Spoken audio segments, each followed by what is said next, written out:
Κυρίες και κύριοι, καλησπέρα και από το τρίτο πάνελ στη σειρά. Το έτος που διατρέχουμε, το 2013, είναι ένα ιδιαίτερο έτος, σπουδαίο, για πολλούς λόγους όσον αφορά την ενέργεια. Ένας είναι ότι πολύ σύντομα θα έχουμε τα αποτελέσματα των ερευνών για να ξέρουμε τι αποθέματα υπάρχουν σε φυσικό αέριο και σε πετρέλαιο στη χώρα μας, στο Ιόνιο και στο Κρητικό. Επίσης, προς το καλοκαίρι θα υπάρχει η απόφαση της κοινοπραξίας του Σαχντενής του σχετικά με το ποια εταιρεία, ποιος αγωγός θα μεταφέρει το αζέρικο φυσικό αέριο από την παραγωγή στην κατανάλωση. Η Ελλάδα παρακολουθεί με ιδιαίτερο ενδιαφέρον τις εξελίξεις. Είμαστε αισιόδοξοι, συγκρατημένα αισιόδοξοι, αλλά έχουμε τη βεβαιότητα ότι τα πράγματα θα είναι θετικά. Κάποιοι ειδικοί λένε ότι από το Λεβιάθον θα υπάρξουν 16 BCM, δισεκατομμύρια κυβικά μέτρα, μέχρι το 2020. Υπάρχει δέσμευση για 10 BCM από το Σαχντενής 2. Το Τουρκμενιστάν έχει τη δική του συνεισφορά και τούτο σημαίνει ότι η Ευρώπη σήμερα σχεδιάζει τις οδεύσεις του φυσικού αερίου προς την κατανάλωση στην Ευρωπαϊκή Ένωση. Εκείνο που πρέπει να γίνει κατανοητό από όλους είναι ότι η ανάπτυξη και η εξαργύρωση των πηγών ενέργειας, οι οποίες υπάρχουν στην Κύπρο και οι οποίες πολύ πιθανό να υπάρξουν και στην Ελλάδα, δεν αφορούν απλά και μόνο την Κύπρο και την Ελλάδα. Αφορούν ολόκληρη την Ευρωπαϊκή Ένωση. Γι' αυτό και θα πρέπει δύο χώρες, Ελλάδα και Κύπρος, από κοινού να προχωρήσουν σε ένα ξύπνημα, αν θέλετε, της Ευρωπαϊκής Ενώσεως, η οποία οφείλει να αντιληφθεί ότι αυτές οι πηγές φυσικού αερίου και πετρελαίου, αυτές οι πηγές ενέργειας, είναι ευρωπαϊκές πηγές ενέργειας. Δεν είναι απλά και μόνο κυπριακές ή ελληνικές. Και σαν τέτοιες θα πρέπει να υποστηριχθούν με σαφείς πολιτικές από το σύνολο της Ευρωπαϊκής Ενώσεως, από το σύνολο των 27 χωρών μελών, τα οποία οφείλουν να φροντίσουν τις δικές τους πρωτοπαραγωγικές πηγές. Η ύπαρξη των πηγών αερίου και πετρελαίου είναι σαφώς ένα πολύ σοβαρό θέμα.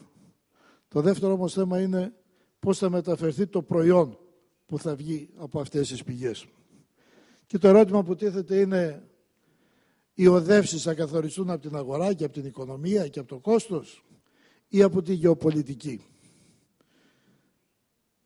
Η δεύτερη ερώτηση που τίθεται είναι, οι νέες πηγές ενέργειας αποτελούν άραγε παράγοντες σταθερότητος ή παράγοντες αποσταθεροποίησης? Για μένα, ο οποίος είμαι πλέον απόστρατος της πολιτικής και έχω επανέλθει στον πραγματικό κόσμο της ελεύθερης οικονομίας και της επιχειρηματικότητας, είμαι εκ των πραγμάτων αισιόδοξος. Και θέλω να μοιραστώ μαζί σας την άποψη ότι οι νέες πηγές ενέργειας που ανακαλύπτονται, στις οποίες θα αναπτύξουμε επενδύσεις αλλά και αισιοδοξία, μπορούν να αποτελέσουν και οφείλουν να αποτελέσουν δυνατότητες σταθεροποιήσεως, προσεγγίσεως των χωρών γειτόνων και μη, αλλά κυρίως παράγοντες ανάπτυξης και βελτιώσεως του βιωτικού επίπεδου όλων των χωρών οι οποίες άμεσα ή έμεσα εμπλέκονται σε αυτά. Γι' αυτό θα έλεγα, κλείνοντας, ότι εδώ έχουμε μία ευκαιρία για ανάπτυξη και έχουμε μία χρυσή ευκαιρία για ειρήνη.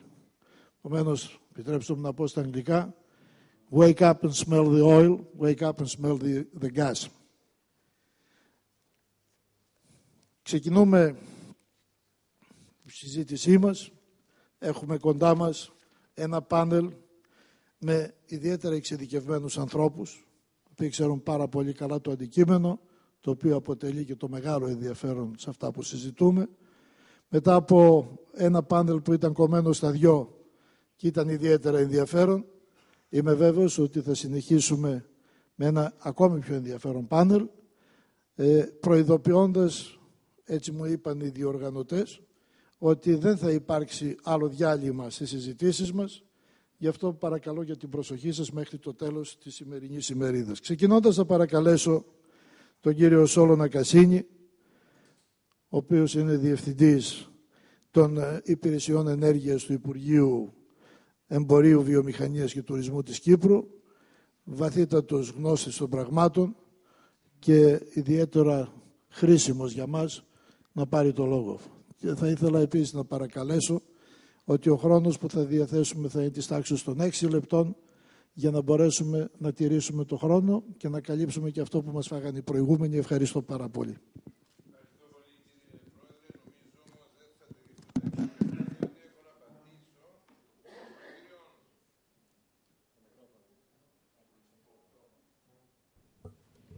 Στον κύριο Pope, διότι αναφέρθηκε σε πολλές ανακρίβειες. Λοιπόν,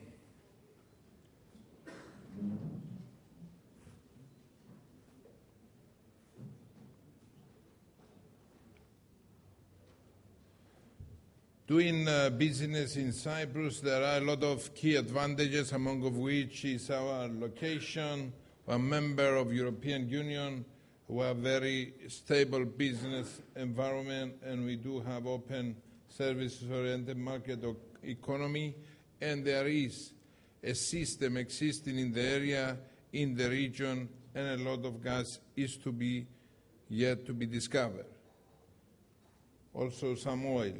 Now, going back to the United States Geological Survey Department in this area, Levantine basins, there are estimations based on the seismic survey we did as well, about 122 TCF of gas and 1.68 billion barrels of oil. In the Nile Delta, the ultra-deep Nile Delta as we call it, there is 1.76 billion of barrels of oil and 223 TCF. Now, within our exclusive economic zone, we estimate, based on our seismic survey, the 19,000 line kilometers we carried out, about 60 TCF. If somebody compares this amount of gas with all the gas that today is proven reserves in all 27 countries of European Union, in European Union exceeds 64.4 TCF. So you understand what amounts of gas we are talking about. Now, coming to the exploration license we have recently given is for Block 2, 3, and 9. We have given 3 blocks to ENI and Kogas, a consortium of 80% to ENI, the biggest energy company in Europe, and 20% to Korea company, the biggest off-taker of LNG.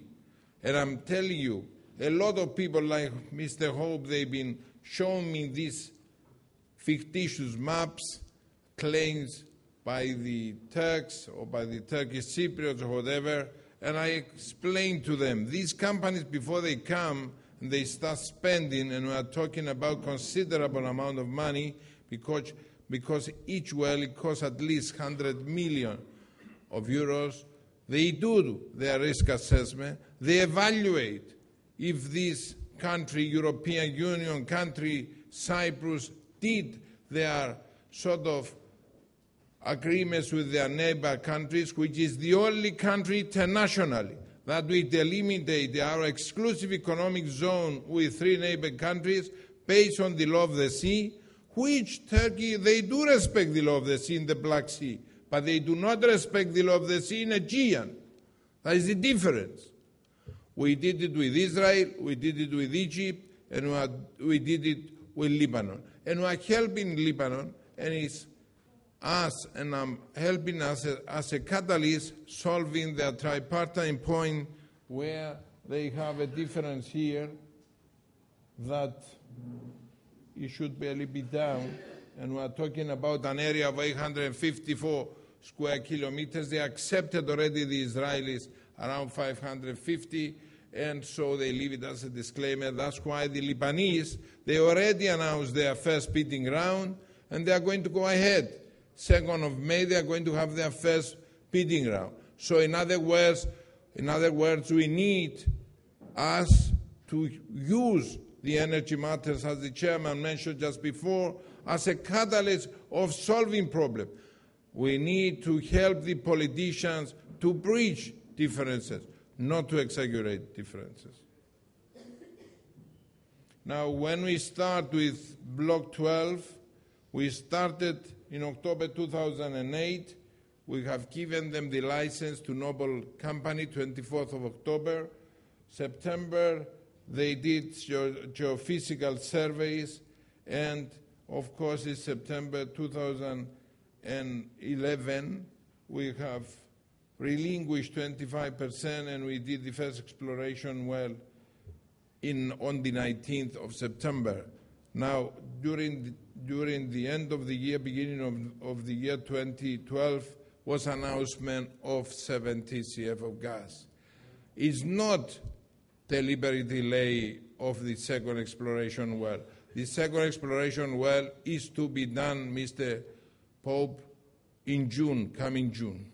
And the reason being is that you know that there are downtimes for the wells, so don't worry, we shall do the exploration well, and I assure you that we shall find more, not only 1 TCF, more than 10. Now, this is the second well, which is positioned, and we have plans, but as a European country, we follow all the procurements and we follow tendering procedures. We have 25 different tendering procedures. We completed the tendering procedure. We are making the contingency plan, 9 different contingency plans, because our main objective is, and we are assisting also Israel and Egypt and the other countries for safeguarding safety of the exploration. That's why we did also a Mediterranean forum during the presidency of Cyprus. So these are the parameters: the water depth, 1,688, the first well. The second well is going to be a little bit deeper, 1,730, and the total depth of this well is going to be 5.9 kilometers. Now, regarding the development, because this is the heading of today's panel, we are making the verification, exploration, well drilling, the appraisal and assessment, and the studies on the installation of the offshore and onshore equipment. This is going to be an FPSO dealing, cleaning up the gas at the upstream point before it comes to onshore. So this gas is to be completely dry, not to create any problem, because the bottom of the sea is not so friendly. There are elevations up to 200 meters, and also it's going to be clean from any impurity like nitrogen, sulfur, and the rest. So we're making also a survey, and we have completed the survey about the bathymetry and from where the pipelines are to be passed by. And we know from where the pipes, they come in, they pass in also through the other blocks, which we are going to serve the other blocks. Now we are at the stage of deciding either one 24-inch pipe or 220s. I assure you that also in other blocks there is a very high degree of prosperity. For example, I've calculated myself based on the seismic survey that in Block 9 the prospectivity will be double than the one of Block 12. So we shall have more gas, and as I told you, based on my calculations, they are going to be at least in the order of 60 TCF in those blocks. The reason that we didn't give any blocks in the West is because we didn't do a lot of seismic survey.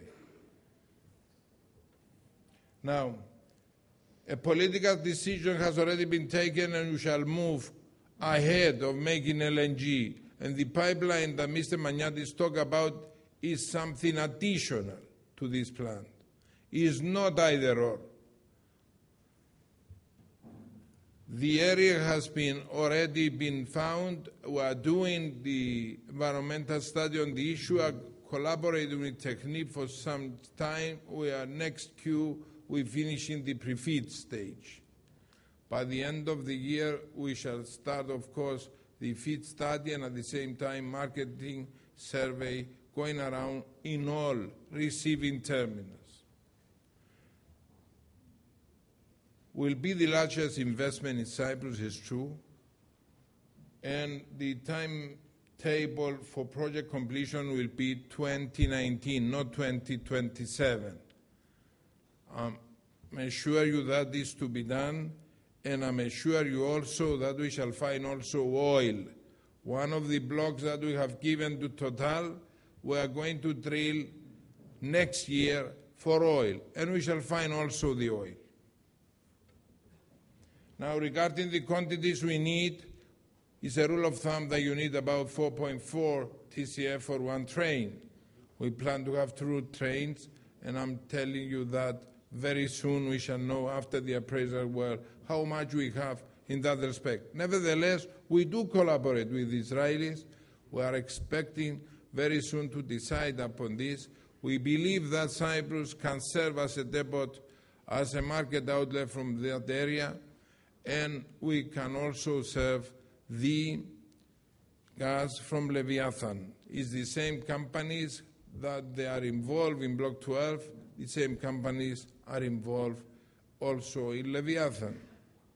So I'm sure this is going to be the market survey, the next steps we are going to do regarding, and this is the pipeline we are talking about, connecting Israel, Cyprus, Crete, Attica, and possibly Italy.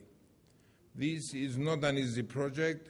It's a project we are talking about 2,800 meters in depth. We are talking about 2.5 centimeters to 3 centimeters thickness of the pipeline, very expensive, and it should be extruded pipeline. So the feasibility is to be evaluated in details.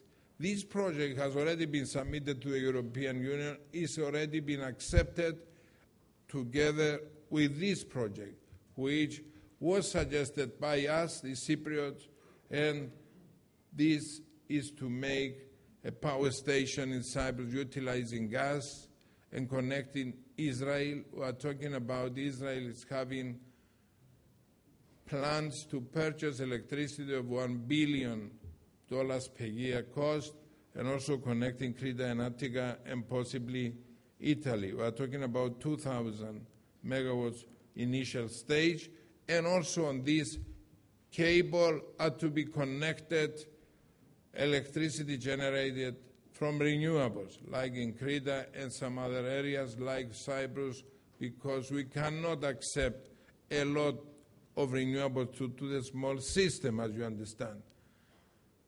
And in this way, we shall have to serve as well the European Union renewables.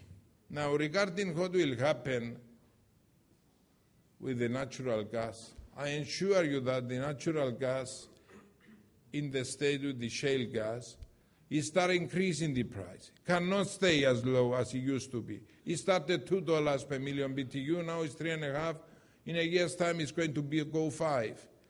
When I started my career as a chemical engineer in 1977, such prices of gas, we used to re-inject it into the well. Now they are not allowed because of environmental reasons. So it has to be increased. Otherwise, cannot be sustainable. Now, regarding the shale gas in Europe, you know very well that they do not accept the shale gas processing in France. They do not accept the gas in Poland, and it's going to be a problem. So here I'm telling you one fact which is undisputable. European Union, we need a lot of gas, as the fact that now gas is being introduced for electricity generation, and these are the quantities that are coming from various countries. If you go analyzing one by one, you can see Qatar cannot serve more than that. We know that Egypt doesn't have any gas, and they need more. Even they come in and visit us asking to buy from Cyprus. So they need to drill deeper and find more, and that's why we collaborate. And we know that Russia gas is the dominant sort of supplier with 115 BCM. So if they really, the Europeans, they need diversification, we do believe that the Eastern Mediterranean is a sort of supply.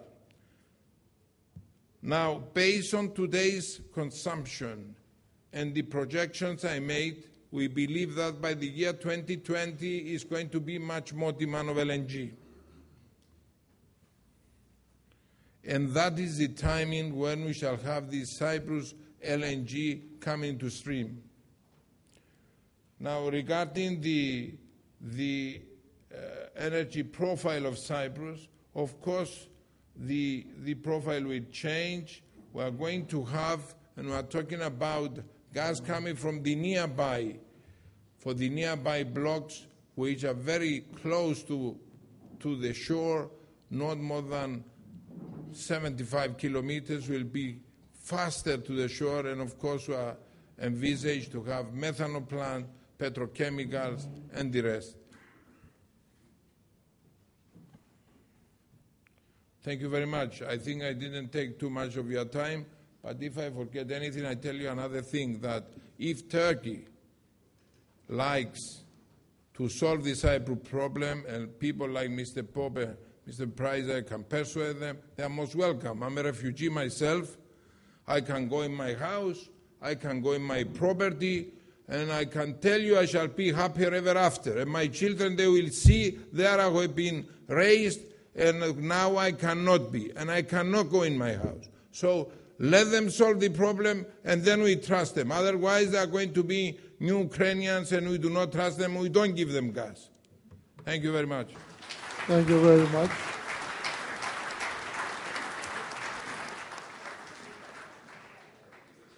Indeed, you took some more time, but it was not wasted. It was invested. Thank you very much.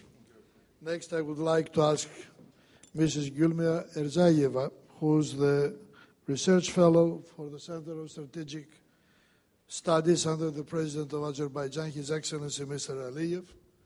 Mrs. Rzayeva, please, your intervention.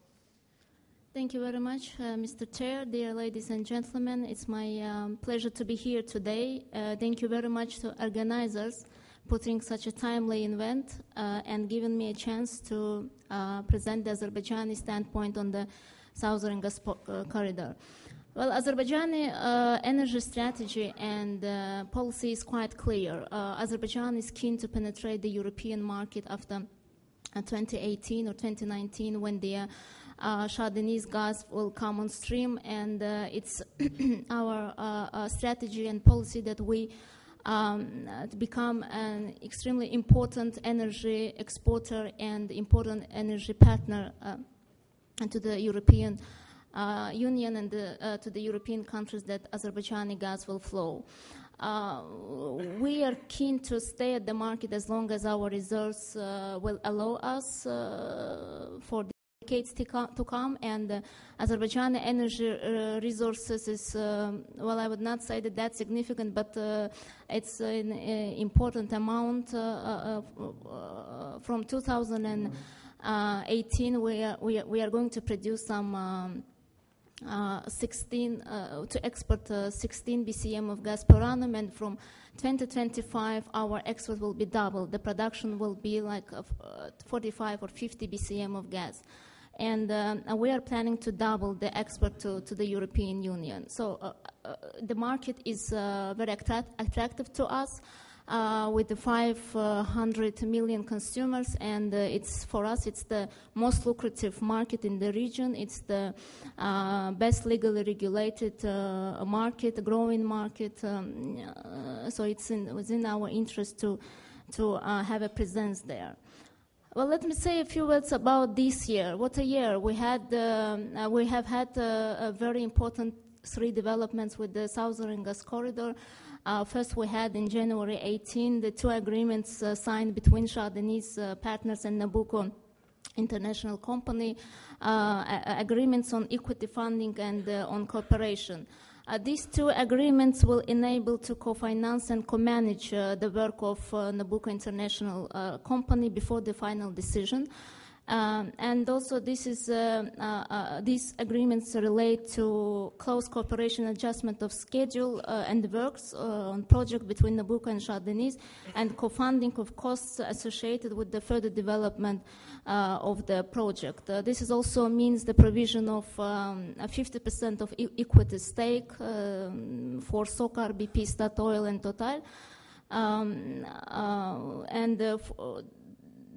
If of course Shah Deniz Nabucco West is selected, and this is the second this kind of agreements, and the first two agreements were signed with the TAP. This is the second package of agreements, and the TAP was a bit before, a bit front runner with this regard. So we finalized these agreements with Nabucco, and the next important development was the resuming of the negotiations between Shah Deniz consortium and European buyers with the companies in January this year, immediately after the two agreements were signed with Nabucco. So currently the negotiations between the Shah Deniz consortium and the European gas buyers are going on.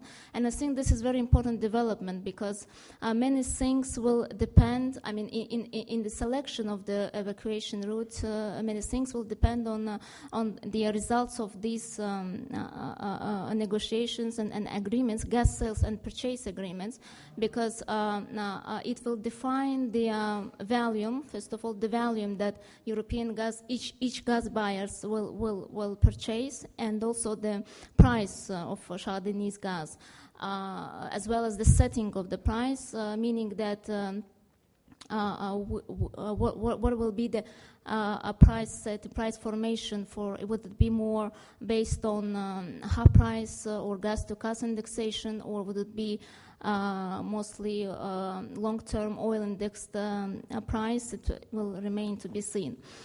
Of course, commercial attractiveness and strategic value of the market is set to be the main criteria for Shah Deniz consortium and for Azerbaijan.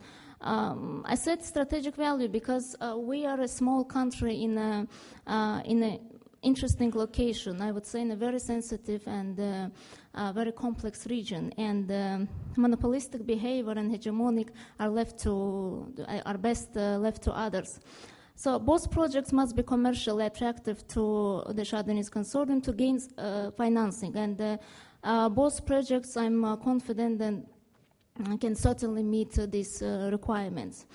The overall strategic value of the Southern Corridor will be determined once the Shah Deniz consortium decides on the ultimate destination of the Shah Deniz gas, and the market destination and timing is crucial.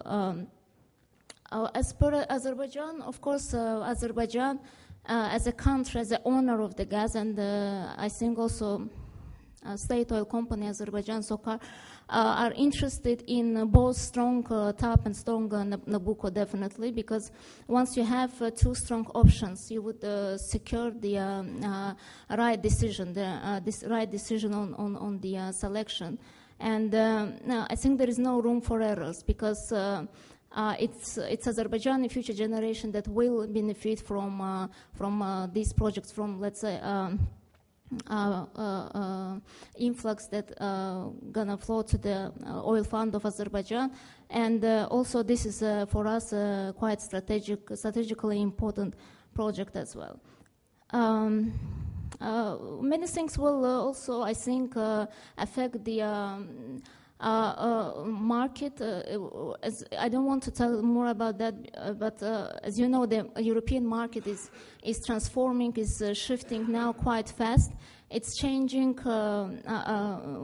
The price of gas is changing very fast, and the share of spot price is growing very fast, like 30-40% per annum. And given the fact of emerging of new gas sources, including unconventional gas, for example, shale gas in US, and shipping those liquefied volumes to Europe, also will lead to further tightening of gas price competition. By fortune or unfortunate virtue, I don't know, but but Chardonnay's gas is going to be transported to the same market that is historically, like for almost 40 years, was the Russian market, and we also have another project, Russian project, Upstream, that is targeting the same market that Chardonnay's gas, both in the south and the South European or Balkan country markets. The question is, will it be the volume substitution or market share? It remains to be seen. I think in the case of market share, the best example could be Turkish market, because it's been several years that SOCAR and Gazprom are quite successfully cooperating, exporting gas to the Turkish market, and never experienced any problems. This is the good example for market share. And think, of course, I should mention that, underline that we are not considering Gazprom or South Stream as a rival project, and the same do they. They don't see us as a competitor, because they think that we are too small for that, and we are going to penetrate the market with a very symbolic volume, with just 10 BCM. So, of course, there is no competition between these two companies, but I should say that either market share or volume substitution is going to happen, and this will mostly depend on the gross demand in those countries. I think where the demand will grow fast, rapidly, then Chardonnay's consortium can just penetrate the market with additional value to meet this demand, and where the growth will be quite slow, like in the Italian market. By 2030, the Italian market gas demand will grow only for 2 BCM. In that case, that can be a volume substitution, so that let's say it's Italy or other countries where demand growth will be very slow. They can just lessen their import from Russia and substitute it with the Chardonnay's gas. And a few words about the privatization of DEPA. Well, I think SOCAR is very interested in having shares at such a, I think, very important infrastructure in European country, and I think it should be even more interested, because privatization of DEPA is, apart from the commercial or economic values that it have, or it can bring to Azerbaijan, it also has for us strategic value and benefits, because being in DEPA, being a shareholder of DEPA, I think SOCAR can also would be able to push forward other no less strategic projects or infrastructures, push forward to be realized or completed. I mean, IGB, the Greece-Bulgarian interconnector, and other projects that DEPA is a part of. So I think this is extremely, should be at least very important for a state oil company of Azerbaijan. I stop here. Thank you for your attention.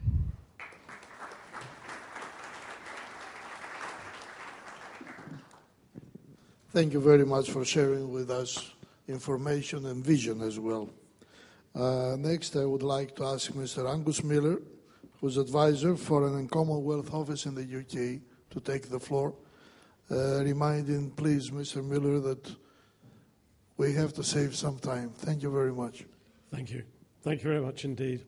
And thank you very much for the invitation to speak today. Ladies and gentlemen, when thinking about what to say today, I was tempted just to talk about reserve sizes, potential finds, and the developments that are underway or planned.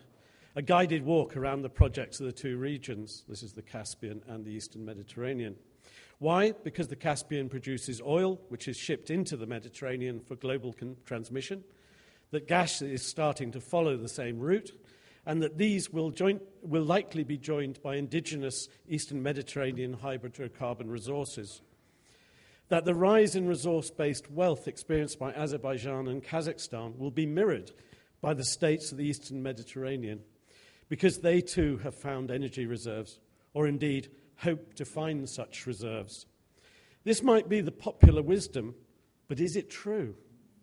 Because resources are now known to be present, is it correct to assume that the East Med states will emerge like Azerbaijan or Kazakhstan did a decade ago to become significant suppliers of energy to world markets? Have any factors changed that might materially influence the process? Indeed, are there any underlying principles that can help point the way? In part answer, at least, I would like to note that any successful hydrocarbon development needs three key elements to be aligned in order to generate wealth. These factors are geology, a quantifiable and accessible commercially significant resource; governance, a regime that facilitates and protects their development; and technology, a source of long-term technical input backed by the requisite long-term finance. Without these three key elements in place, development will not follow, and I think for the Eastern Mediterranean, this is the dilemma. How each state will achieve alignment will dictate the speed, efficiency, and ultimate success of the development of their resources. So let's look at the Caspian first. Upon gaining independence from Russia, both Azerbaijan and Kazakhstan courted key foreign investors and put in place laws to encourage and protect investment. These states, as traditional energy producers, also had the institutional capacity in place to ensure delivery through established ministries. It might also be useful to note that both countries were also early to involve themselves in the Extractive Industries Transparency Initiative. As significantly, they also had major hydrocarbon resources. Because of the coincidence of these factors, they were able to attract and sustain serious international investment. I should add that this was at a time of growing energy demand and concern for what was then expected to be a shift towards global energy shortages. Succinctly, this was in the pre-shale gas world. Today, countries around the globe are looking on jealously as unconventional reserves move North America towards energy self-sufficiency. Never before have these same three factors I mentioned earlier, geology, governance, and available industry and infrastructure, been so relevant. They will determine where the next shale boom emerges or doesn't emerge, just as they will dictate the pace of development in this region's offshore deposits. Today, thanks to the US unconventional gas revolution particularly, the Eastern Med is emerging at a time of energy resource abundance. This is also at a time when energy efficiency is helping to moderate demand. For balance, I should also note that this is a time of a rise in the relative importance of gas as an energy-generating feedstock. So while the development of the Caspian resources might point the way for the Eastern Mediterranean, it is not the blueprint. Circumstances have changed. Making assumptions might therefore prove to be an error, especially given the three pillars for success I've outlined. If we look, therefore, at the Eastern Mediterranean, and with deference to our Cypriot friends, only Israel has so far actually successfully addressed the three pillars. Other states have yet to either assess or prove their resources, or yet put the governance in place to attract the necessary technology and expertise. The concern, therefore, for the Eastern Med is that political rhetoric and ambition will run ahead of reality, that BCMs will be counted before fields have been assessed or even identified, that resolving the problems above ground will take precedence over establishing the geology, that this will lead to unrealistic expectations, and, unable to deliver on these, the E&P companies that become involved will be held responsible for this failure. This does not mean that I am pessimistic about the Eastern Med and its hydrocarbon potential. More that, viewed from London, this is a recognition of what is at play is a long-term and very complicated game. A game that, unless it takes into account the pillars I've outlined, will be incapable of delivering the huge political promises and ultimately the kind of national economic well-being experienced in the Caspian. Thank you very much for your attention.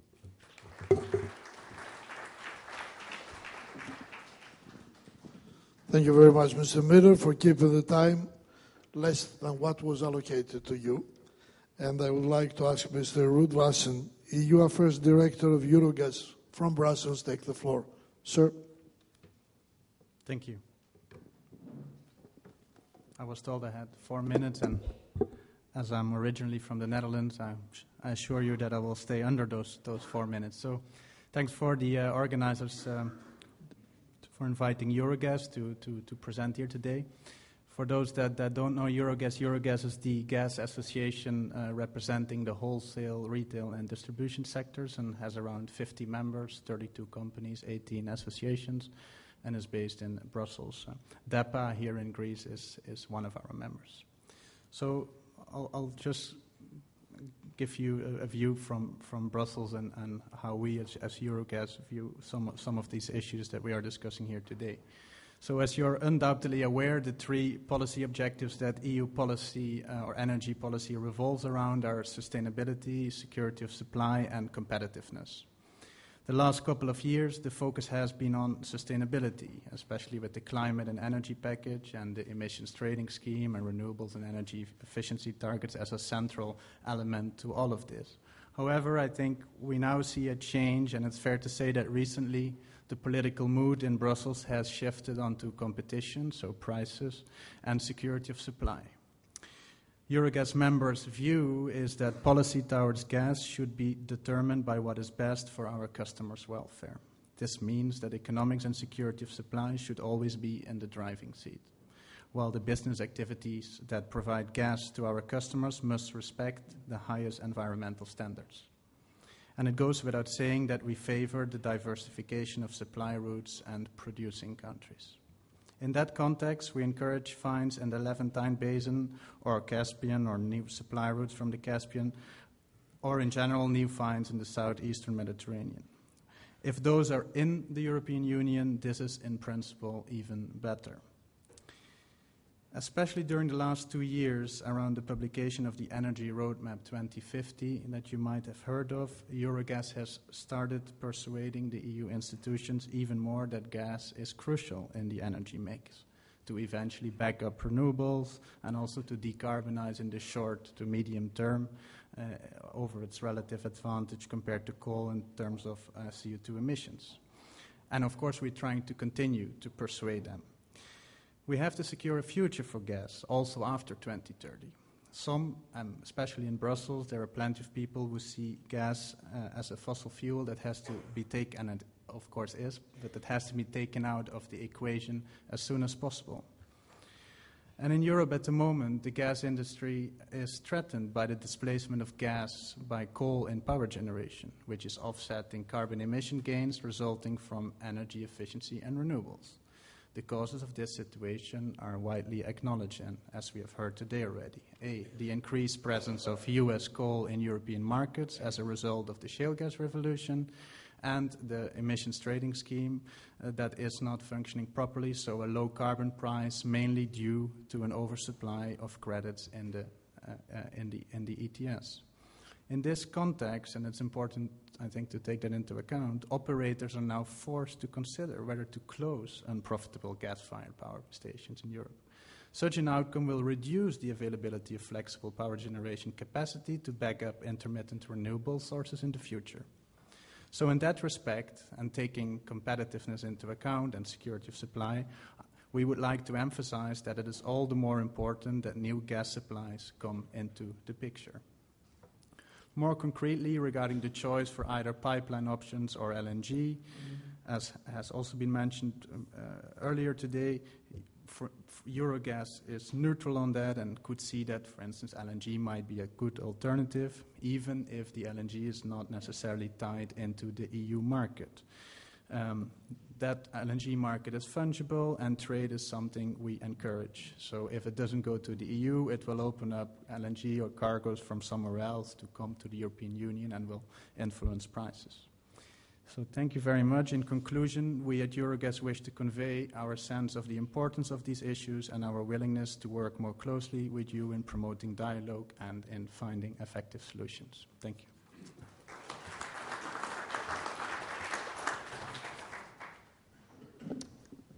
Thank you very much for your punctuality. Following, I would like to ask Mr. Antonis Livanios to take the floor. Mr. Livanios is an old friend. He's a chief executive officer in the Energy Stream GmbH in Germany. Mr. Livanios, you have the floor. Σας ευχαριστώ πολύ, κύριε Φόλια. Κυρίες και κύριοι, πρώτα απ' όλα θέλω να ευχαριστήσω την International Herald Tribune για την πρόσκληση που μου έκανε να σας μιλήσω σήμερα στο συνέδριο και βέβαια τον φίλο μου και συνεργάτη, τον κύριο Symeon Tsomokos. Και βέβαιως είναι μεγάλη τιμή για εμένα να προεδρεύει το πάνελ ο κύριος Φόλιας, που ως Υπουργός Ανάπτυξης υπηρέτησα τότε τον ίδιο και μετέπειτα την κυβέρνηση για να προωθήσουμε τους αγωγούς φυσικού αερίου. Θα σας μιλήσω λοιπόν για τις ενεργειακές προκλήσεις της Ελλάδας στο νότιο διάδρομο φυσικού αερίου. Σήμερα βρισκόμαστε στο κρισιμότερο στάδιο για την υλοποίηση του νότιου διαδρόμου που στοχεύει να μεταφέρει φυσικό αέριο από το Αζερμπαϊτζάν και συγκεκριμένα από το κοίτασμα Σαχντενίζ προς την Ευρώπη. Αυτό είναι σήμερα το μεγαλύτερο στίχημα της Ευρωπαϊκής Ένωσης για την ενεργειακή ασφάλεια της Ευρώπης. Έχουν περάσει πολλά χρόνια. Πάνω από μία δεκαετία προσπαθεί η Ευρωπαϊκή Ένωση να ανοίξει το νότιο διάδρομο και να διαφοροποιήσει τις οδούς και τις πηγές φυσικού αερίου. Σήμερα, ως γνωστό, το 40% των εισαγωγών της Ευρωπαϊκής Ένωσης σε φυσικό αέριο προέρχονται από μία χώρα, από τη Ρωσία. Η Ευρώπη λοιπόν θέλει να ενισχύσει την ενεργειακή της ασφάλεια φέρνοντας φυσικό αέριο από το Αζερμπαϊτζάν σε πρώτη φάση και από το Τουρκμενιστάν μετέπειτα. Ποιο είναι λοιπόν σήμερα το πλαίσιο που προσδιορίζει τον ανταγωνισμό των αγωγών, ποιοι είναι οι αγωγοί που βρίσκονται στην τελική ευθεία και ποια η δύναμή τους, ποιες είναι οι προκλήσεις της Ελλάδας στον ανταγωνισμό των αγωγών, οι προκλήσεις της Ελλάδας για την ενεργειακή της ασφάλεια, για επενδύσεις και για οικονομική ανάπτυξη. Πρώτον, ο αγωγός TAP, ο Trans-Adriatic Pipeline, μεγάλη επιτυχία για τον TAP, σημαντική πολιτική βούληση του Πρωθυπουργού Αντώνη Σαμαρά και του Υπουργού Εξωτερικών του κ. Αβραμόπουλου για την επιτέλους τελική υπογραφή διακρατικής συμφωνίας για τον αγωγό TAP. Και το λέω αυτό διότι για πολλά χρόνια η προσπάθεια, και το γνωρίζουν πολλοί πρωταγωνιστές τα τελευταία χρόνια, όπως ο κύριος Μπράιζα που βλέπω ότι σκέφτεται όλα αυτά τα οποία είχαν γίνει για τους αγωγούς, φυσικά ο κύριος Φόλιας, είχαν γίνει μεγάλες προσπάθειες για αυτή τη διακρατική συμφωνία, τελικώς υπεγράφει, άρα ο ΤΑΠ έναντι των διαπραγματεύσεων στον Μπακού, στο Σαχντενίζ Consortium, έχει ένα πλεονέκτημα που τον βάζει στο ίδιο επίπεδο με τον ανταγωνιστικό αγωγό Ναμπούκο. Η πρόσφατη λοιπόν διακρατική συμφωνία μεταξύ Ελλάδας, Ιταλίας και Αλβανίας είναι αρκετή για να κατασκευαστεί ο αγωγός TAP. Όχι, δεν είναι αρκετή. Γιατί δεν είναι? Κυρίως διότι υπάρχει ο ανταγωνιστικός αγωγός Ναμπούκο West, ο οποίος θα συνδεθεί, εάν τελικώς κατασκευαστεί, με τον αγωγό που θα κατασκευαστεί ούτως ή άλλως μέσα στην Τουρκία, με τον Trans-Anatolian Pipeline.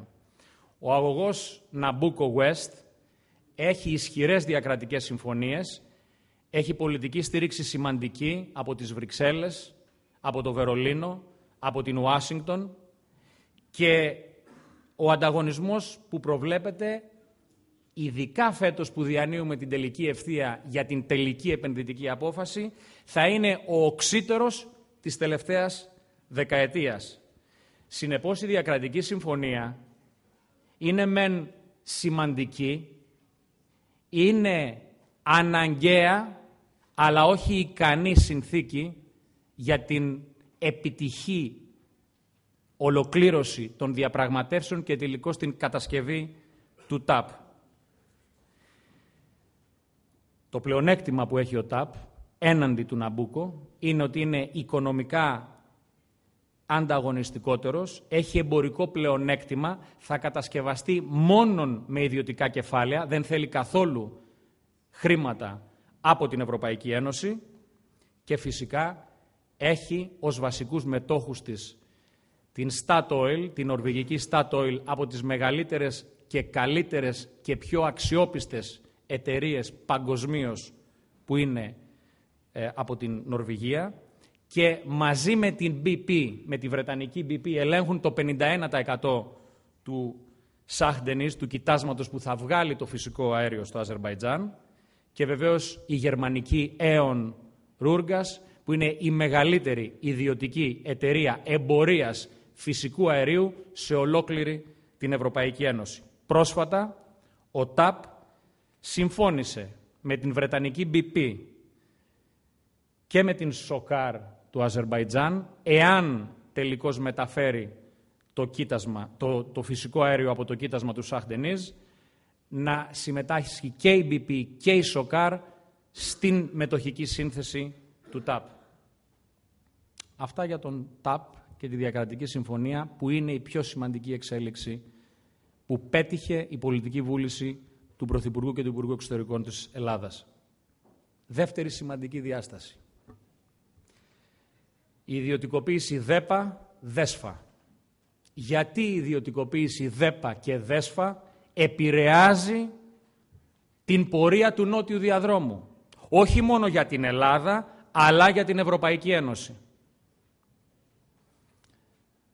Πρώτα απ' όλα, πέρα από τις σημαντικές οικονομικές προκλήσεις που υπάρχουν λόγω της οικονομικής κατάστασης της Ελλάδας σήμερα μέσα στην Ευρωζώνη, που δημιουργεί αδυναμία σε μεγάλες ευρωπαϊκές εταιρείες πετρελαίου και φυσικού αερίου να συμμετάσχουν στη διαδικασία ιδιωτικοποίησης, πέραν λοιπόν από αυτές τις σημαντικές οικονομικές δυσκολίες, υπάρχουν εξαιρετικά σημαντικά γεωπολιτικά προβλήματα που εμφανίστηκαν τους τελευταίους μήνες πιο έντονα στην επιφάνεια. Συγκεκριμένα, υπάρχει ο προβληματισμός από πολλούς παράγοντες της διεθνούς αγοράς φυσικού αερίου, ότι αν η ΔΕΠΑ και ο ΔΕΣΦΑ τελικώς περάσουν προς εταιρείες ρωσικών συμφερόντων, ενδεχομένως, ίσως, μια τέτοια εξέλιξη να δημιουργήσει εμπόδια στην υλοποίηση του νότιου διαδρόμου και ενδεχομένως τη συμμετοχή της Ελλάδας σε αυτόν, που αποτελεί το μεγαλύτερο στίχημα για την ενεργειακή ασφάλεια της Ευρωπαϊκής Ένωσης σήμερα. Ακρογωνιαίος λίθος που εκφράζεται μέσω του Επιτρόπου Ενέργειας, του κυρίου Γκούντερ Έτιγκερ, στις Βρυξέλλες. Από την άλλη πλευρά, δεν μπορεί κανείς να αγνοήσει την οικονομική πρόταση την οποία έχει κάνει η Gazprom και άλλες εταιρείες ρωσικών συμφερόντων. Και εκεί είναι το μεγάλο δίλημμα το οποίο καλείται να λύσει η ελληνική κυβέρνηση σε συνεργασία πάντοτε με την Ευρωπαϊκή Ένωση. Επιπλέον, στο διαγωνισμό ιδιωτικοποίησης ΔΕΠΑ-ΔΕΣΦΑ συμμετέχει και η αζερμπαϊτζανική Σοκάρ, η οποία πάλι και σύμφωνα με παράγοντες της διεθνούς αγοράς πετρελαίου και φυσικού αερίου μπορεί να δημιουργήσει πλεονεκτήματα και σημαντικές θετικές συνέργειες εάν τελικώς μέσα στο μελλοντικό επενδυτικό σχήμα της ιδιωτικοποιημένης ΔΕΠΑ-ΔΕΣΦΑ συμμετέχει και η Σοκάρ, διότι κάτι τέτοιο θα ευνοούσε την κατασκευή του νότιου διαδρόμου, θα ευνοούσε τα σχέδια της Ευρωπαϊκής Ένωσης, τα οποία συνδέονται με την ενεργειακή ασφάλεια της Ελλάδος. Και βεβαίως για την Ελλάδα σήμερα, αναφερόμενος στον ΤΑΠ, μια επένδυση 1,5 δισεκατομμύριο ευρώ, το ακούσαμε και από τον αρμόδιο υπουργό, τον κύριο Παπαγεωργίου, δημιουργώντας χιλιάδες θέσεις εργασίας, είναι απαραίτητη για την Ελλάδα. Άρα η Ελλάδα δεν μπορεί να ρυψοκινδυνεύσει αυτή την προοπτική. Συνεπώς πρέπει να υπάρξει μεγάλη προσοχή στη μελλοντική μετοχική σύνδεση της ΔΕΠΑ και του ΔΕΣΦΑ. Τι χρειάζεται να γίνει λοιπόν από την ελληνική κυβέρνηση? Πρώτον, πρέπει απαραίτητα σε επίπεδο Πρωθυπουργού, Υπουργείου Εξωτερικών και Υπουργείου Ενέργειας να ενταθούν οι προσπάθειες για την προώθηση του αγωγού ΤΑΠ προς τον Μπακού, προς τις Βρυξέλλες, προς την Ουάσιγκτον, προς το Βερολίνο, σίγουρα προς το Παρίσι και το Λονδίνο. Χρειάζεται, με τη Ρώμη υπάρχει διακρατική συμφωνία, χρειάζεται αναμφισβήτητα πολύ μεγάλη προσπάθεια, διότι υπήρξε σωστά η άποψη και η τοποθέτηση σήμερα το πρωί ότι ο Ναμπούκο παραμένει να είναι λίγο πιο μπροστά. Βεβαίως η επίσημη απάντηση την ακούσαμε από τον κύριο Παπαγεωργίου, που σημαίνει ότι η ελληνική κυβέρνηση είναι αποφασισμένη να κάνει ό,τι χρειάζεται για να υλοποιηθεί ο ΤΑΠ, όμως δεν υπάρχει χρόνος. Και πρέπει η πρωτοβουλία να γίνει πρώτα σε επίπεδο Πρωθυπουργού. Δεύτερο, η γρήγορη και αποτελεσματική υλοποίηση της ιδιωτικοποίησης ΔΕΠΑ και ΔΕΣΦΑ, με γνώμονα την εθνική ενεργειακή ασφάλεια, την οικονομική ανάπτυξη και την ενίσχυση της ευρωπαϊκής ενεργειακής ασφάλειας, με τη συμμετοχή της Ελλάδας στο νότιο διάδρομο και την κατασκευή του ΤΑΠ και με τις συνέργειες της ΟΚΑΡ, είναι η νούμερο 1 τώρα άμεση προτεραιότητα για την ελληνική κυβέρνηση. Συμπερασματικά, αυτή είναι τώρα η μεγαλύτερη πρόκληση και ο αμεσότερος στόχος, κατά τη γνώμη μου, για την ενεργειακή ασφάλεια της Ελλάδας και της Ευρώπης, που βρίσκεται στην πρωτοβουλία και την πολιτική βούληση του Πρωθυπουργού, του Υπουργείου Εξωτερικών, του κ. Αβραμόπουλου και του Υπουργού Ενέργειας. Σας ευχαριστώ πολύ.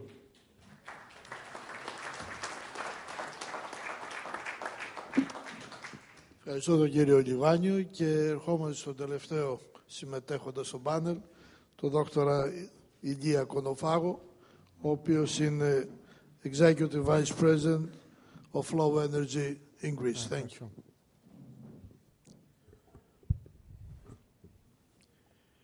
Κύριε Πρόεδρε, θα προσπαθήσω τα 14 λεπτά να τα κάνω 7, ώστε να μην σας κουράσω και να έχετε μία εικόνα, σύντομη εικόνα των προοπτικών που είναι δυνατόν να υπάρχουν στην ελληνική θαλάσσια επικράτεια όσον αφορά πιθανά κοιτάσματα.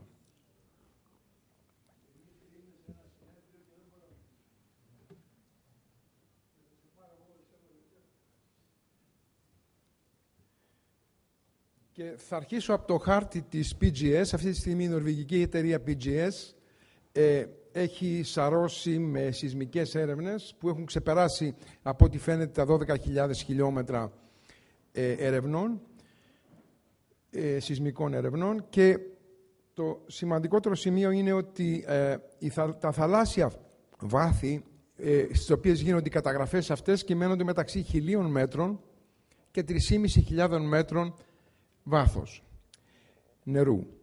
Και έχει σημασία να αναφέρουμε ότι η όλη έκταση που γίνονται αυτές οι καταγραφές είναι εξεπερνούν τα 220.000 τετραγωνικά χιλιόμετρα. Και ένα άλλο σημείο που πρέπει να συγκρατήσουμε είναι το ότι αν θέλετε σε αυτή τη μεγάλη έκταση να εξαντλήσουμε στο μέλλον αν έχουμε κοιτάσματα, πού τα έχουμε και πόσο έχουμε, θα χρειαστούμε για έρευνα μόνο γύρω στα 45 δισεκατομμύρια δολάρια. Και θα προχωρήσω αρκετά γρήγορα, γιατί ο χρόνος είναι λίγος, αλλά θα ήθελα να αναφερθώ κυρίως σε αυτό που είπε ο Solon ο Kassinis προηγουμένως, για την προοπτική να βρει το ΤΑΛ σε μεγάλο βάθος πετρέλαιο. Αν συμβεί αυτό, κυρίες και κύριοι, σε ένα χρόνο ή σε 1,5 που θα διατρήσει το ΤΑΛ από ό,τι φαίνεται γρήγορα, χωρίς επιπλέον σεισμικά, και βρει πετρέλαιο, εγώ πιστεύω, έχω την ίδια πειθό ότι θα βρει, να ξέρετε ότι θα αναβαθμίσει όλο το τόξο που ξεκινάει από Κύπρο μέχρι Κεφαλονιά και θα σας δείξω μετά γιατί. Και κοιτάξτε ένα λασποϊφαίστειο. Προηγουμένως μιλήσαμε για το Σακ Ντενίζ στο Αζερμπαϊτζάν. Όπως ξέρετε, το Σακ Ντενίζ είναι δίπλα σε λασποϊφαίστεια. Και έχουν γίνει πολλές μελέτες πώς αυτά τα λασποϊφαίστεια κατάφεραν στους γεωλογικούς αιώνες και σε μερικά σύντομο διάστημα εκατομμυρίων ετών να τροφοδοτήσουν τα παραπλήσια ειζήματα και κοιτάσματα, ή μάλλον πετρώματα. Συνήθως λοιπόν τα λασποϊφαίστεια που εκπέμπουν για εκατομμύρια χρόνια και υδρογονάνθρακες, κυρίως μεθάνιο, τροφοδοτούν λοιπόν τα παρακείμενα ειζήματα και πετρώματα ώστε να έχουμε πιθανώς κάποιο κοίτασμα στο μέλλον. Κοιτάξτε λοιπόν τις χαρτογραφήσεις λασποϊφαιστίων που έχουν γίνει από την Κεφαλονιά μέχρι την Κύπρο. Υπάρχουν χαρτογραφημένα 80 αν θέλετε ηφαίστεια λάσπης ή λασποϊφαίστεια όπως λέμε, και υπάρχουν λοιπόν γύρω από την Κρήτη, νότια της Κρήτης και γύρω από την Κρήτη. Υπάρχουν βεβαίως στον κόλπο της Ατάλειας που η Shell πήρε πρόσφατα παραχώρηση για να βρει πιθανά κοιτάσματα. Υπάρχουν λοιπόν στο Δέλτα του Νείλου και υπάρχουν και στην Κύπρο.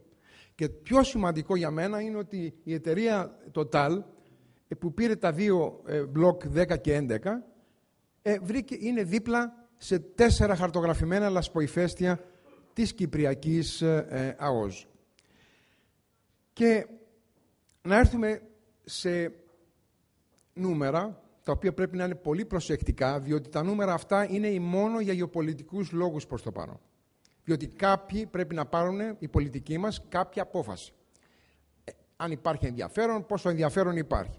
Όπως έγινε λοιπόν στο Βόρειο Πόλο που έγιναν εκτιμήσεις χωρίς γεωτρήσεις και χωρίς σεισμικά, καθαρά με αναλογικές γεωστατιστικές μελέτες, έτσι έγιναν και τελευταία ορισμένες εκτιμήσεις Νότια Κρήτη. Όταν μιλάμε Νότια Κρήτη δεν εννοούμε μόνο την Νότια Κρήτη, αλλά εννοούμε όλο το τόξο από την Κεφαλονιά περνώντας κάτω από την Κρήτη μέχρι την Κύπρο. Λοιπόν, στα 100.000 τετραγωνικά χιλιόμετρα οι πρώτες εκτιμήσεις είναι το εξής, ότι μπορούμε να ψάξουμε 30 χρόνια και να βρούμε σχεδόν τίποτα. Και αυτό πρέπει να μην το ξεχνάμε. Η πιθανότητα όμως του τίποτα, κυρίες και κύριοι, φαίνεται από τις πρώτες εκτιμήσεις να είναι μόλις 2 με 3%. Αντίθετα, με μία αβεβαιότητα 40%, που είναι μεγάλη αβεβαιότητα, μπορείτε να έχετε 2,4 τρισεκατομμύρια κυβικά μέτρα. 2,4 τρισεκατομμύρια κυβικά μέτρα είναι περίπου οι ανάγκες της Ευρώπης για 7 χρόνια. Άρα η ελπίδα υπάρχει. Και να έρθουμε σε κάποια πρώτα νούμερα, διότι πρέπει να έχουμε μια γεωπολιτική εικόνα. Υπάρχει ενδιαφέρον. Πράγματι λοιπόν, αν πράγματι είμαστε τυχεροί και βρούμε τα 2,4 τρισεκατομμύρια, θα σας έλεγα ότι αυτό αντιπροσωπεύει καθαρά για το ελληνικό δημόσιο, εφόσον οι συμβάσεις μας είναι τόσο επιτυχημένες όπως τις έκαναν στην Κύπρο, είναι γύρω στα 270 δισεκατομμύρια δολάρια για τα 35 επόμενα χρόνια όμως. Και ερχόμαστε, η Ελλάδα είναι ελκυστική, κυρίες και κύριοι, αυτή τη στιγμή για να φέρουμε επενδυτές. Λοιπόν, εδώ θα ήθελα να προβληματιστούμε όλοι. Διότι ο οίκος πιο σοβαρός του κόσμου, ο οίκος Φρέιζερ, το 2012 μας κατέταξε όσον αφορά το ενδιαφέρον, γιατί έστειλε ερωτηματολόγιο σε όλες τις μεγάλες εταιρείες και στις 7 αδελφές και στις υπόλοιπες, και η απάντηση ήταν η Ελλάδα είναι 23η σε 147 κράτη. Και η Κύπρος, χάρη στη δουλειά, την επαγγελματική δουλειά, κυρίες και κύριοι, της Κύπρου, ήρθε 17η στην κατάταξη αυτή. Και εδώ ερχόμαστε στα λάθη. Αυτή η αξιολόγηση έγινε με βάση τον ελληνικό νόμο που τροποποιήθηκε πέρσι. Για να δούμε λοιπόν πόσο λίγο χρησιμοποιούμε τους έμπειρους τεχνοκράτες στην νομοθεσία μας, θα σας πω ένα πράγμα μόνο για πώς αξιολογηθήκαμε την 23η. Κοιτάξτε λοιπόν τις δύο στόχους που έχουν χαρτογραφηθεί με σεισμικά στο Ιόνιο Πέλαγος. Ο ένας στόχος που λέγεται Αχιλλέας είναι μιας έκτασης 450 τετραγωνικά χιλιόμετρα, όσο περίπου η Ζάκυνθος. Και το Λεβιάθαν έχει 324 τετραγωνικά χιλιόμετρα έκταση. Και όπως είπαμε, ο Αχιλλέας 450 τετραγωνικά χιλιόμετρα. Αν δώσετε παραχώρηση λοιπόν για έρευνα στην περιοχή του Αχιλλέα και τρυπήσει μια εταιρεία τον Αχιλλέα και βρει πράγματι πετρέλαιο ή φυσικό αέριο, δεν δικαιούται όλο το κοίτασμα όπως είναι παντού στον κόσμο, αλλά ο ελληνικός νόμος τι λέει? Δικαιούται το 1/4. Μόλις αυτόματα δικαιούται μόλις 100 τετραγωνικά χιλιόμετρα. Και αυτό, όπως καταλαβαίνετε, πρέπει να αλλάξει και χρειάζεται πράγματι ο νόμος μας, που είναι πολύ καλός για τα ρηχά νερά και την ξηρά, είναι καλός ο νόμος μας, ο υδρογονανθράκων. Αλλά για τα πολύ βαθιά νερά και τις δύσκολες περιοχές που μας περιμένουν, θέλει τροποποίηση σε 3-4 κρίσιμα σημεία, όπως αυτό που σας ανέφερα. Και άρα πρέπει να μπουν κίνητρα στον νόμο μας, το συντομότερο δυνατόν, να είναι αρκετά ώστε η προσέλευση και να κατέβουμε από την περίφημη 93η θέση. Θα σας έλεγα για ποιο λόγο να μην φτάσουμε και την Κύπρο στη 17η θέση. Και αυτό θα πρέπει λοιπόν να προσελκύσουμε επενδύσεις, ελπίζοντας να έχουμε αυτή την εικόνα σε 30-20-30 χρόνια. Και ένα άλλο πολύ σημαντικό σημείο που θα ήθελα να συγκρατήσουμε όλοι. Τα προγράμματα ΕΣΠΑ ή τα νέα οδικά έργα που θα έρθουν στη χώρα μας, να θυμόμαστε ότι περιλαμβάνουν επιπλέον δάνεια. Είναι επιπλέον δανεισμός. Λοιπόν, στη δουλειά που προτείνουμε, δηλαδή παραχωρήσεις θαλασσίων οικοπαίδων, δεν υπάρχει, κυρίες και κύριοι, καμία, αν είναι της μορφής royalty, δεν υπάρχει καμία υποχρέωση επιπλέον δανεισμού ή εγγυήσεων του ελληνικού δημοσίου. Τα ίδια τα οικόπεδα περιέχουν την ελπίδα των εγγυήσεων για τις τράπεζες που θα χρηματοδοτήσουν τα έργα αυτά. Άρα είναι ένα πολύ σημαντικό σημείο. Και θα καταλήξουμε την εικόνα μας, την νομοθετική εικόνα μας, πρέπει να τη βελτιώσουμε πάση θυσία σύντομα. Έχουμε 1.400.000 ανέργους, χρωστάμε 380 δισεκατομμύρια, υπάρχει ελπίδα. Νομίζω οι πολιτικοί μας είναι καιρό να χρησιμοποιήσουν επιτέλους και αρκετούς τεχνοκράτες ανάμεσά τους, ώστε να προχωρήσουμε σε επενδύσεις. Ευχαριστώ πάρα πολύ.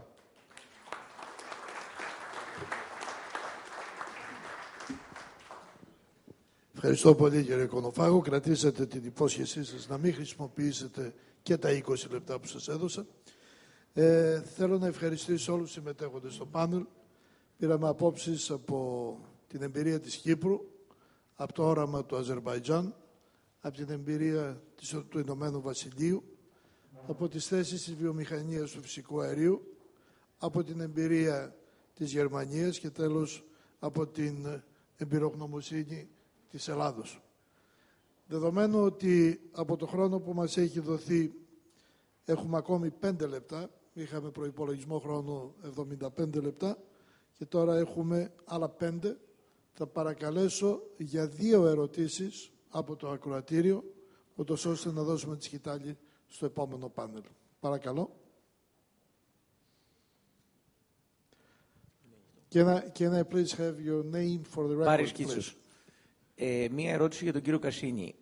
Λαμβάνοντας υπόψη την ενημέρωσή του για την πρόοδο των μελετών εν ώψη της δημιουργίας σταθμού LNG, ήθελα να διευκρινίσει εάν στο τέλος της διαδικασίας εικάζει ότι θα ακολουθήσουν διαδικασίες διαγωνισμού, ανοιχτού.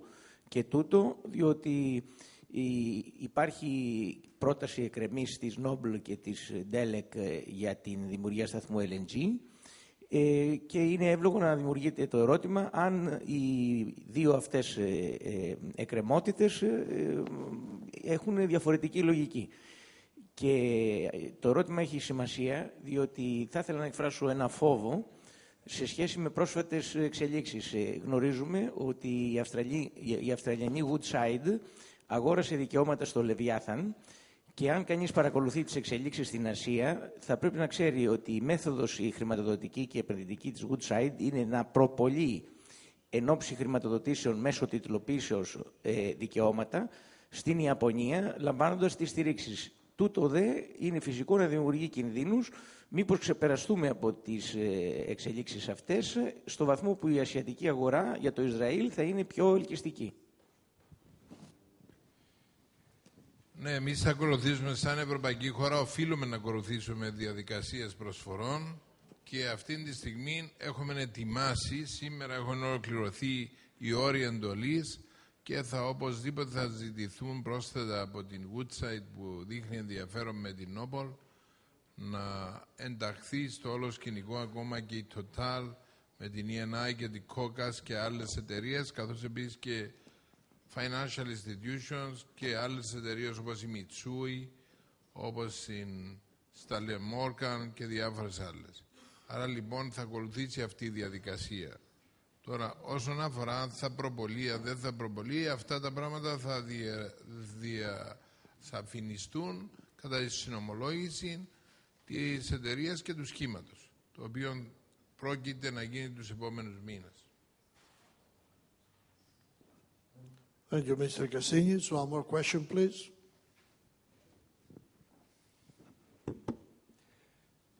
Γεια σας, είμαι ο Θοδωρής Κιτσάκος, εκπροσωπώ το ΣΥΡΙΖΑ και ήθελα να ρωτήσω, να απευθύνω μια ερώτηση στην κυρία Rzayeva.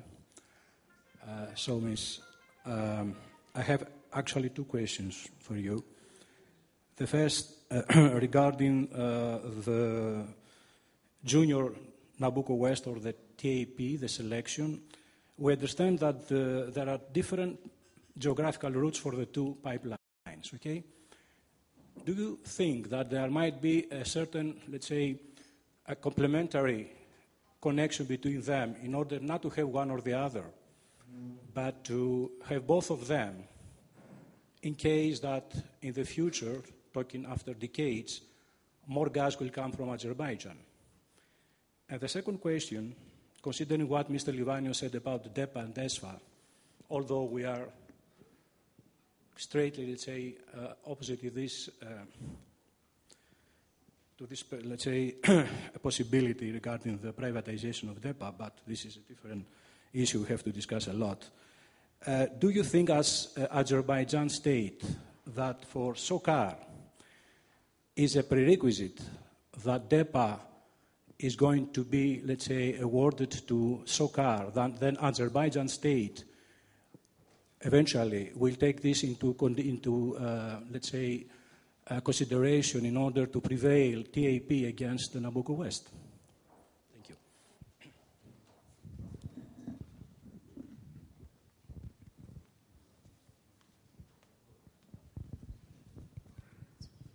Okay. Well, that would be the ideal if we have both of the projects. That's, I think, what everyone wants, Azerbaijan and the European Union. But no one would invest in the pipeline if there is no gas in place. You have to first secure all the agreements, gas sales and purchase agreements, and then go ahead and build the pipeline. So, as you know, the first stage we have only 10 BCM, and only this 10 BCM can only go for one market destination. And at the first stage, only one pipeline can be actually built. But once the gas will be available, not only from Azerbaijan, but also from the other alternative sources, then it's quite possible to build the second pipeline. But again, you have to secure gas and all those binding documents before someone would want to invest in the pipeline. Thank you very much. A closing remark from Mr. Livanios, please. Ευχαριστώ πολύ. Είναι πολύ σημαντική η ερώτησή σας, διότι μόνον ένας αγωγός πρόκειται να κατασκευαστεί τώρα. Ή θα είναι ο Nabucco West ή θα είναι ο TAP. Και οι δύο τώρα δεν γίνεται.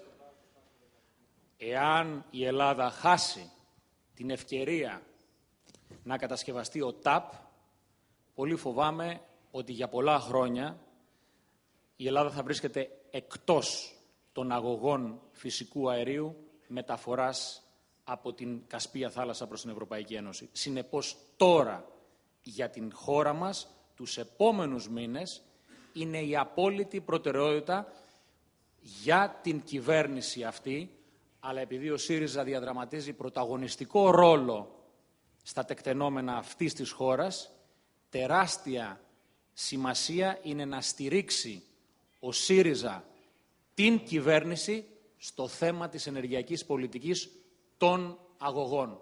Διότι αυτό είναι ένα μεγάλο εθνικό θέμα πέραν από την κομματική αντιπαράθεση.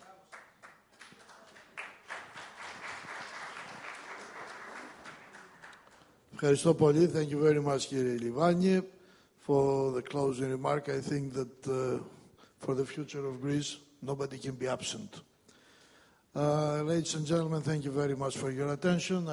I would like to thank very much the members of the panel for the valuable contribution.